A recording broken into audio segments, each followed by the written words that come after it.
Oi, chuchus, tudo bem com vocês? Eu sou a professora Cacau Sotelo. Vocês já me conhecem? Conhecem também o Tyron, o nosso intérprete de Libras para os chuchus que não nos ouvem?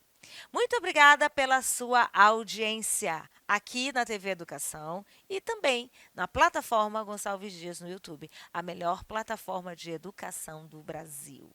Este é o programa Fique em Casa Aprendendo. Nem sei se eu falei, mas se eu não falei, estou falando de novo, tá certo? Bom, nós estamos agora num momento de mudança, né? Efervescência do modernismo, né?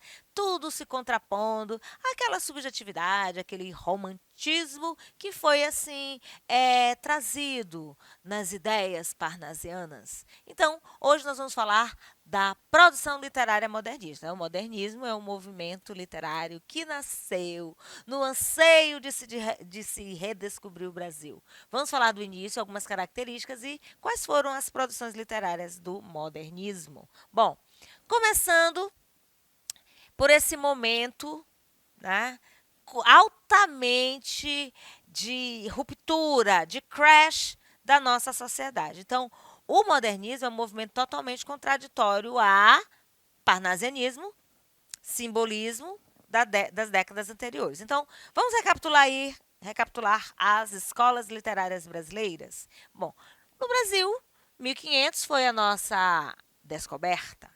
E aí, tudo que tinha de informação aqui era literatura de informação. A carta de Pero Vaz de Caminha, os documentos de catequização dos índios. Então, esses são os elementos que chamamos de literatura de informação. Não tem característica literária porque são documentos literais, né? São documentos que não tinham nenhuma não literalidade, não tinha figura de linguagem, não tinha essas características dos textos literários. Então, a nossa história literária começa com o Barroco, o seiscentismo, que era um movimento de contradição do homem entre os prazeres da carne e a salvação. Então, o homem barroco era um homem conflituoso, era um homem preocupado, né? Quando eu digo homem, gente, eu estou falando da figura da produção, tá? O eu lírico, preocupado com esse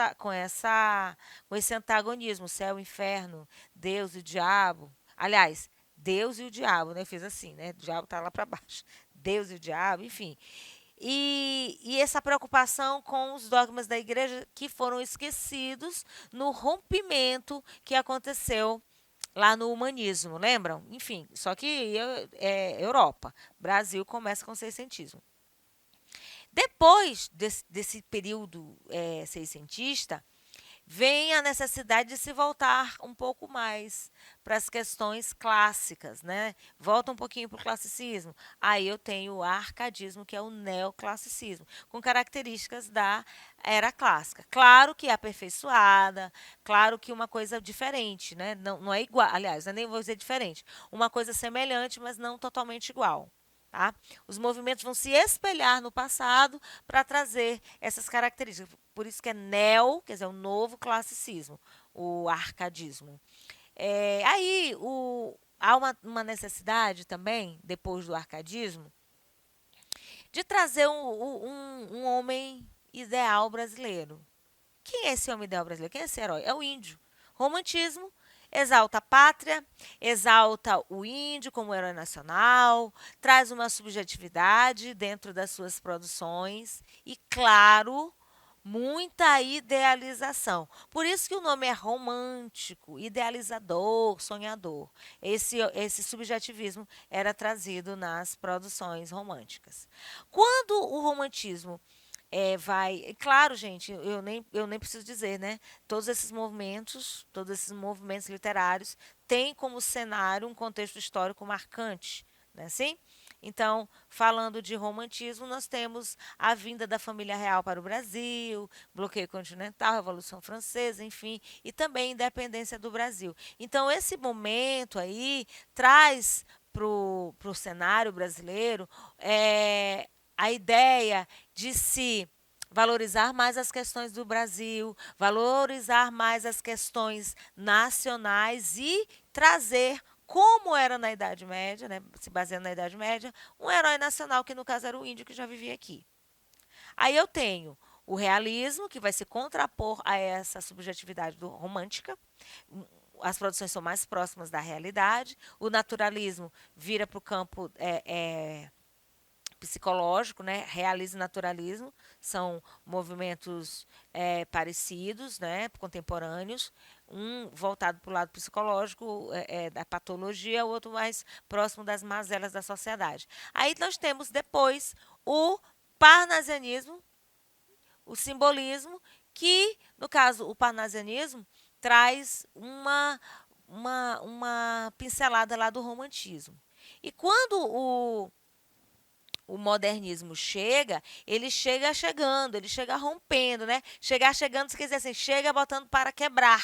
Literalmente, é um crash com toda a produção baseada na Europa. Vamos construir aqui mesmo? Vamos quebrar tudo e vamos fazer de novo? Vamos reconstruir o Brasil? Então, nós temos nacionalismo, nós temos movimentos voltados para as produções brasileiras. Então, eu tenho aqui, ó, os artistas têm em comum a busca pela origem, daí vem o nacionalismo, e acarreta voltas às origens e a valorização do índio brasileiro. Tá certo? Então, esse momento modernista, ele é dividido em 3 fases. Primeira, segunda e terceira, claro, né? Primeira geração, segunda geração e terceira geração, onde cada uma delas tem as suas particularidades, tem as suas singularidades, segundo o contexto histórico inserido, tá certo?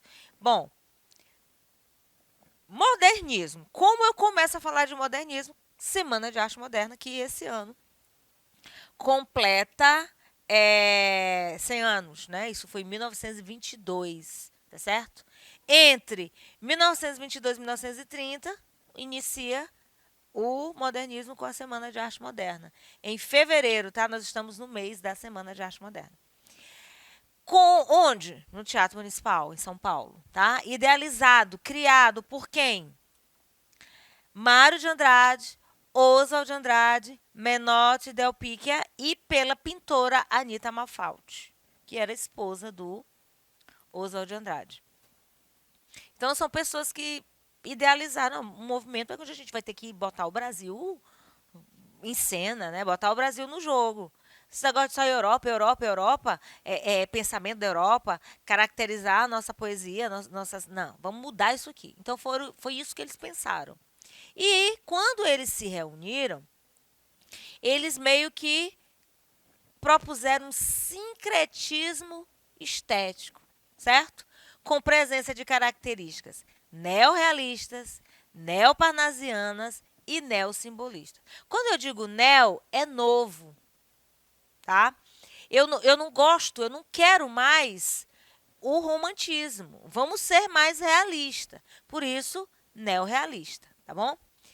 Por que neossimbolista? Porque o simbolismo trabalha muito com a questão da simbologia, tá? E neoparnasiano, uma nova roupagem parnasiana. Então, vamos romper, vamos deixar de lado o academicismo, ou seja, aquela postura acadêmica, aquelas regras em relação a número de sílaba poética, a número de versos, enfim, vamos romper com isso. Vamos também romper com a linguagem parnasiana. Você lembra? O parnasianismo pregava a arte pela arte, uma volta a essa questão da metrificação, que é o uso de sílabas poéticas por versos, o mesmo número tem na primeira, vai ter na segunda e assim sucessivamente. Você lembra disso? Pois é, uma linguagem coloquial, uma coisa mais simples, uma coisa mais do cotidiano, tá? O pra ficar, tá bom, o tá, linguagem coloquial. Isso vem se apresentar nas produções modernistas. Essa era a proposta desse pessoal. Exposição da realidade, vamos mostrar a cara. Brasil, mostra a tua cara. cara. Vamos mostrar. Tem fome? Vamos mostrar fome. Tem miséria? Vamos mostrar miséria. Tem desemprego? Vamos mostrar o desemprego. Tem seca no Nordeste? Vamos mostrar seca no Nordeste. Então, mostrar a cara social brasileira. Regionalismo e nacionalismo. Trabalhar também o meio rural, o interior, né? Porque eu acabei de falar de Nordeste, de seca, que era um problema e ainda é hoje, né? Hoje tem uma conotação diferente daquela época, mas ainda é um grande problema a questão da seca no Nordeste. Marginalidade das personagens. Ou seja, o sertanejo, o caipira, o mulato, né? O negro. Fatos históricos, políticos, econômicos e sociais viram tema nas obras. Só que um parênteses. Quando eu falo marginalidade, porque essas pessoas estão à margem. Hoje nós temos fulano é marginal, é bandido. Sai de perto dele. É uma coisa, é uma conotação. Agora, essa marginalidade é porque o sertanejo ficava de fora, o caipira ficava de fora, o mulato ficava de fora, o negro, estereótipos, cabelo, penteado, né? Nós já falamos isso em aulas sobre africanidade, por exemplo. Eu estou falando disso porque é algo que está muito comum nos dias de hoje. Racismo, preconceito racial, né? Esse é o tema, essa é a questão.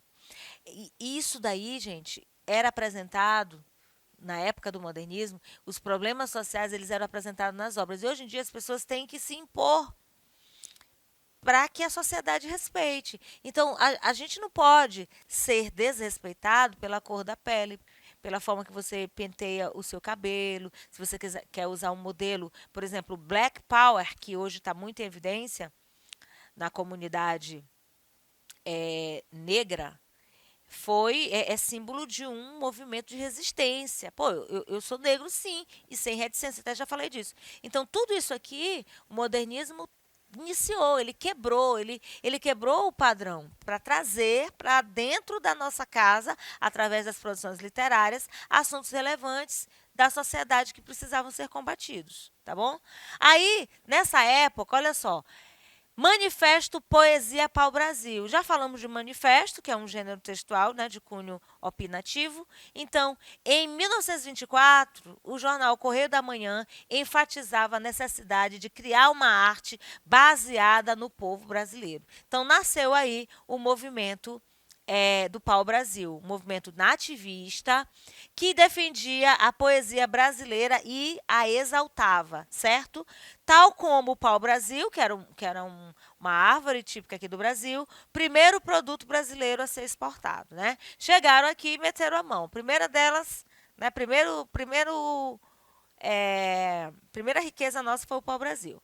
Aqui é o símbolo do movimento, a bandeira do Brasil, e no lugar de ordem e progresso, pau-brasil é nosso. Tem que ficar aqui, vai ser exportado, vão plantar de novo, enfim, questionamentos que vieram à baila nessa época.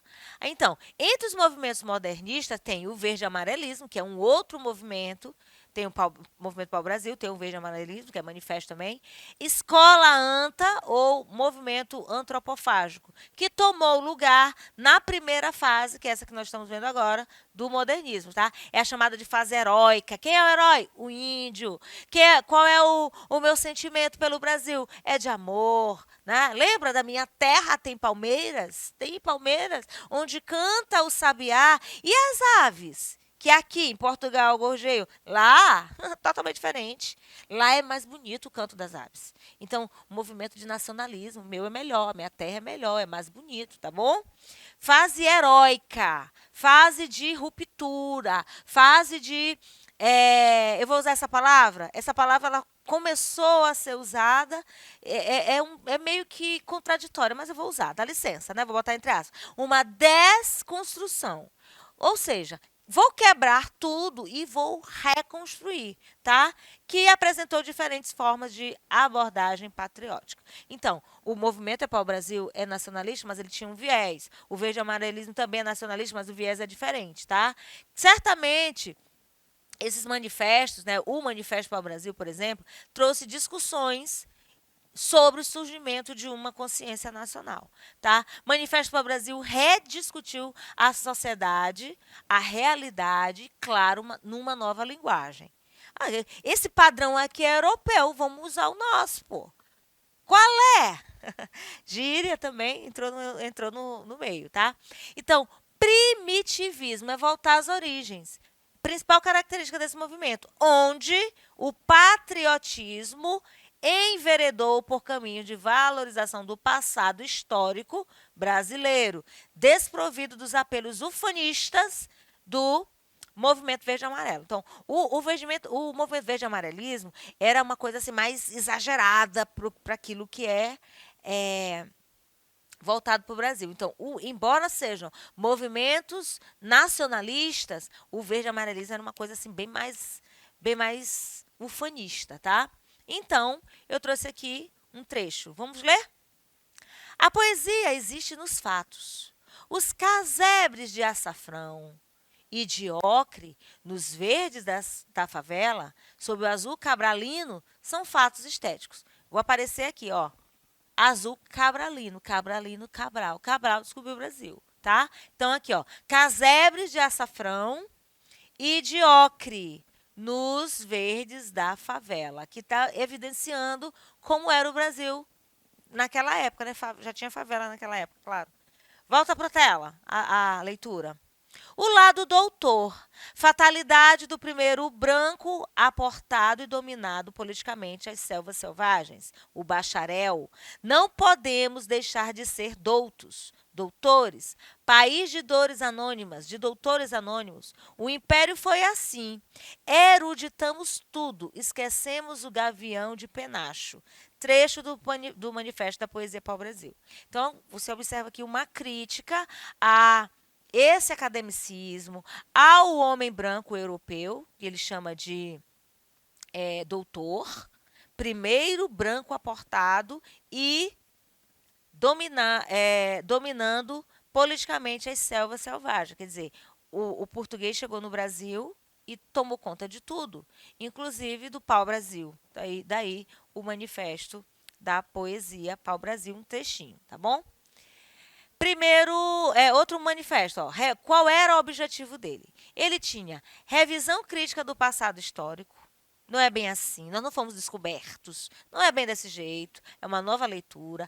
Abandono do academicismo, já falei disso, dos padrões europeus, metrificação, rima, musicalidade. Não tinha mais essa coisa, não. Valorização da identidade nacional. Brasil, eu sou brasileiro com muito orgulho, com muito amor. Por aí. Originalidade e linguagem coloquial e humorada, certo? Bem humorada, por sinal. Aí nós temos, decorrente dessas características, o Oswald de Andrade escreveu o Manifesto da Poesia para o Brasil. Afrancesado, tá? Trazendo características francesas, apontado pelo movimento verde e amarelo que despontava em São Paulo, tá? Conforme apontado pelo movimento verde e amarelo. Então, um criticava o outro. Os movimentos iam surgindo, iam passando aí essas críticas. E algumas revoltas aconteceram, né? A gente não pode esquecer a revolta lá no Forte de Copacabana, lá em Copacabana, no Rio de Janeiro, tá? Revolta paulista, em 1924, ocorreu na cidade de São Paulo. A Coluna Prestes, tá? Também são movimentos que foram acontecendo dentro dessa época. E aí a gente tem a inauguração da palestra pelo Graça Aranha, que é maranhense, tá? A emoção estética da arte moderna e apresentações musicais. Isso foi, em tese, em suma, a Semana de Arte Moderna. E aqui a gente tem algumas características, né? O que traz as produções, fusão das influências externas dos elementos brasileiros, experimentações estéticas, liberdade de expressão, aproximação com o vulgar, enfim. Um movimento que veio para quebrar todos os padrões e reconstruir padrões novos voltados para o Brasil. Compliquei?